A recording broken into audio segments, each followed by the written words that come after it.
En tant qu'élu, Oui. vous me disiez, moi je ne ressens aucune fierté parce que pour l'instant j'y ai pas encore vraiment contribué. Néanmoins vous vous êtes investi, vous avez défendu Sylvain Tesson et ça sera un petit peu aussi votre bébé dans les années à venir, dans les 6 ans qui arrivent. Oui. Donc j'imagine que d'hériter d'un festival comme celui-là avec des centaines d'auteurs, il y en a plus de 200, de toute génération, de tout style. Voilà, ça ne peut que vous faire plaisir. Alors, je n'en éprouve pas de fierté personnelle, pour autant je suis très fier de ce que la ville de Nice parvient à faire.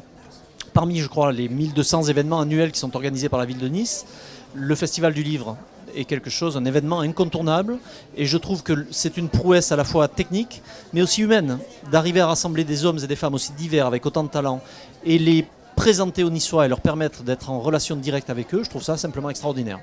Alors, j'ai pas précisé, hein, mais on en dira aussi un mot tout à l'heure. On parlera de cette comédie contemporaine bilingue, parce que vous êtes aussi délégué à la langue niçoise dans cette ville, Nice.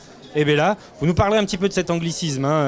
Nice, je pense que c'est quelque chose que vous avez fait exprès, bien évidemment. Mais un mot sur le prix B des Anges, notamment, que vous avez défendu, qui s'appelle Sylvain Tesson, S'abandonner à vivre, recueil de nouvelles. On en a parlé avec Franz-Olivier Gisbert, on en a parlé avec Didier Van Kovlart. Vous étiez le défenseur acharné de ce recueil. Oui, le premier, en tout cas, défenseur. Oui, c'est le premier. Le premier, puisqu'après, puisqu'après, tout le monde s'est rallié. beaucoup de Personnes se non, sont ralliées. c'est ça, ils sont ralliés à mon panache blanc. Donc effectivement, ce prix B des Anges est important dans la mesure où il couronne des auteurs soit connus, soit en devenir. Et Aurélie a eu ce prix B des Anges.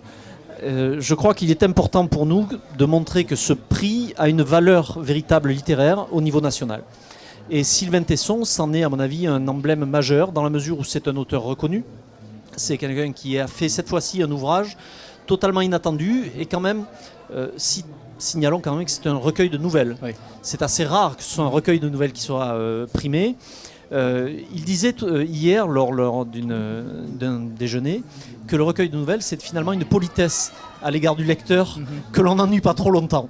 Donc sa présentation me semblait d'une grande humilité, mais au-delà de ça, c'était un livre qui est d'une force absolument à la fois cruelle et terriblement d'actualité sur l'humanité. Alors, vous qui avez obtenu ce